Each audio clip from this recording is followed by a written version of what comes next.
Je suis Clotilde et je suis amoureuse de Sébastien, mon meilleur ami. Je le cache tant bien que mal. Un soir bien arrosé, durant un anniversaire, je lui avoue tout. Le lendemain, je déchante parce que je m'en rappelle. Comment vais-je gérer mon aveu? Que va-t-il dire? Faire? Je voudrais revenir en arrière et faire comme si de rien ne s'était passé. Mais Tino va-t-il réagir comme je l'espère?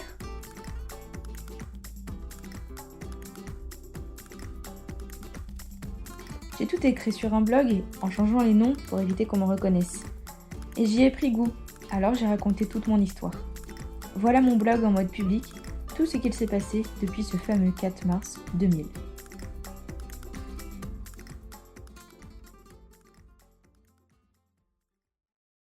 Aloha, c'est Abby, j'espère que vous allez très bien. Je vous souhaite la bienvenue sur ce nouveau retour de lecture. Aujourd'hui, nous allons parler d'un livre qui s'intitule Ma vie en blog, notice à l'usage de celles qui sont amoureuses de leur ami, écrit par Gracieuse Robert. Le roman s'ouvre sur une jeune femme appelée Clotilde qui, après avoir ingurgité un peu beaucoup trop d'alcool, et attention c'est à consommer avec modération, voit tous ses sentiments complètement à fleur de peau, voilà tous ses sentiments sortir, voilà qu'elle se retrouve à avouer à son meilleur ami Sébastien qu'elle est amoureuse de lui depuis longtemps. Sauf qu'évidemment, dès le lendemain, elle déchante, elle se rend compte qu'elle n'aurait peut-être pas du tout avoué comme ça, qu'elle n'aurait peut-être pas dû être aussi franche, être aussi directe, parce que cela risque de changer leur relation qu'elle aime tant, et elle se demande bien comment cela va être gérable dans leur relation au fil du temps. Je vais maintenant vous dire en quoi j'ai aimé ou pas aimé certains éléments de ce roman. Tout d'abord, l'histoire est absolument mignonne, c'est vraiment trop adorable. Le pitch de départ, j'avais un peu peur parce que je me suis dit oui, c'est peut-être un peu cliché comme point de départ, mais finalement, on s'y fait bien, on se moule très bien dans cette histoire. On glisse avec les émotions de Clotilde, avec ceux de Sébastien, avec ceux de leurs amis, de leurs entourages, de leur famille, de leurs proches. Vraiment, l'histoire est toute mignonne, l'histoire de fond est vraiment très chouette à découvrir. Si on veut passer un bon moment, en fait, de romance, puisque voilà, c'est une romance, tout simple, sans prise de tête, vraiment un peu une lecture feel good, un peu, c'est ça qu'il faut lire. Les personnages sont vraiment attachants, on s'identifie à l'un ou à l'autre, parce que voilà, ils ont des caractères et des personnalités très bien définies, très bien travaillées, et ils participent du coup à toute cette romance qui est en train de naître ou pas, et qui est en train d'évoluer ou pas. Je vous en dis pas plus, parce que sinon ce serait du spoil. Ce que j'ai également beaucoup apprécié dans ce roman, c'est qu'il y a une très très chouette diversité des cultures. Il y a d'un côté Clotilde, il y a de l'autre Sébastien qui est espagnol, il y a, enfin voilà, il y a différents personnages. Bon, je n'ai pas retenu tous les prénoms parce qu'il y en a plusieurs qui, des fois, apparaissent une fois ou deux, d'autres de manière donc très anecdotique, et d'autres qui viennent plus régulièrement. Moi, j'ai retenu surtout les personnages les prénoms des deux personnages les plus importants que sont Clotilde et Sébastien. Et c'est très très chouette cette diversité de culture parce que ça nous permet aussi de nous ouvrir à d'autres horizons, à d'autres traditions, à d'autres façons de penser. Alors il peut y avoir des idées très arrêtées, des idées qui nous aujourd'hui nous parlent plus. Enfin par exemple le fait de ne pas dormir ensemble alors que nous ne sommes pas mariés. Enfin voilà ce genre de choses. Ça peut nous paraître assez bizarre, mais en fait on se rend compte que ce sont des choses qui peuvent encore exister aujourd'hui, ce sont des valeurs qui peuvent encore être transmises aujourd'hui. Donc je trouve pas ça si choquant, au contraire je trouvais ça très chouette vraiment la manière dont Gracieuse, l'auteur, les a incorporés, les a imprégnés dans son roman.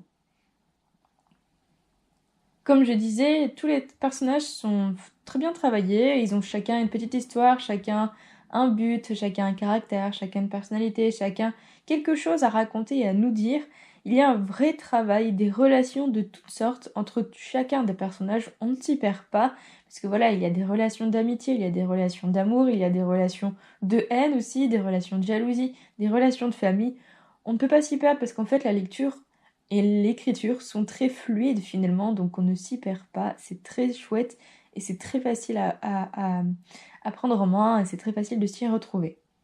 Enfin, ce qui m'a également beaucoup plu et ce qui est au cœur même de ce livre, c'est l'idée d'avoir des articles de blog par-ci par-là disséminés au cours du récit.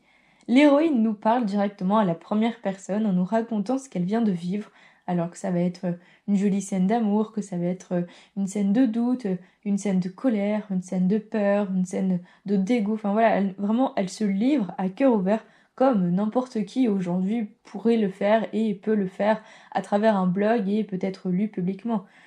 Là, vraiment, on retrouve ces articles entre les chapitres, entre le récit, entre les péripéties, les rebondissements. Et je trouvais ça très chouette. L'idée est vraiment originale, j'aime beaucoup. Surtout que c'est très bien incorporé, ça ne prend pas le dessus sur la narration, c'est vraiment très chouette. Et ça apporte un petit peps, du coup, inédit, ça apporte un petit quelque chose vraiment très propre à cet ouvrage et vraiment très très chouette à la lecture. Par contre, il y a deux petites choses qui m'ont pas trop plu dans cette histoire. Pour continuer sur cette histoire de blog, alors l'idée de faire des articles de blog en plus du récit, c'est vraiment très chouette, surtout que c'est, comme je disais, ils sont très bien incorporés, ils sont très bien écrits. On a vraiment l'impression d'être dans le blog de Clotilde et c'est très cool parce que ça nous apporte parfois des petites précisions, parfois des petits développements en plus sur ce qu'elle vient de vivre, sur ses pensées, sur ses questionnements, etc., etc. Mais je trouve que le concept n'a pas été poussé assez à fond. Enfin, moi en tout cas, j'aurais aimé qu'il soit un peu plus poussé. Parce que voilà, on a un blog, on a un personnage qui tient un blog et qui raconte sa vie, qu'on découvre aussi au fur et à mesure de l'histoire. Et ça s'arrête là. J'aurais bien aimé que ce blog prenne un peu plus d'importance, un peu plus de présence dans le récit. C'est-à-dire que, je sais pas, par exemple, un personnage tombe dessus et ça crée d'autres péripéties, ça crée d'autres rebondissements, ça crée d'autres choses. Ou, euh, ou je sais pas, moi, par exemple, que, euh, en fait, tous ces articles de blog vont parfois rajouter des informations, parfois rajouter de l'émotion, mais il y en a quand même quelques-uns, beaucoup, peut-être pas une majorité, mais il y en a quand même pas mal, qui en fait juste reprennent ce que nous venons de lire. Et du coup, je trouvais ça dommage parce que ça faisait un peu une redite. Alors, la forme était différente, bien sûr, le ton emprunté était également différent, mais ça faisait un peu une redite, donc je trouvais ça un peu dommage, puisque voilà, je me demandais qu'est-ce que ça pouvait apporter, ne serait-ce que ça apportait le nouveau format en type d'article de blog, qui est vraiment très chouette, comme je disais. Mais ouais, je sais pas, j'aurais aimé que ce concept soit un peu plus poussé, un peu plus... vraiment, qui prenne plus de présence au cœur de l'histoire et pas seulement juste entre deux chapitres qu'on découvre nous aussi. Ce qui m'a également déplu, c'est le fait qu'il y a certaines choses qui sont assez clichés. Alors c'est un gros mot, mais je voyais pas comment le dire autrement. Et alors c'est pas une insulte, hein, voilà, je suis pas fâchée, mais il y a certaines choses que j'ai eu du mal. Moi, j'ai besoin de trouver des choses qui sortent un peu de l'ordinaire, qui ne sont pas des choses qui sont vues et revues.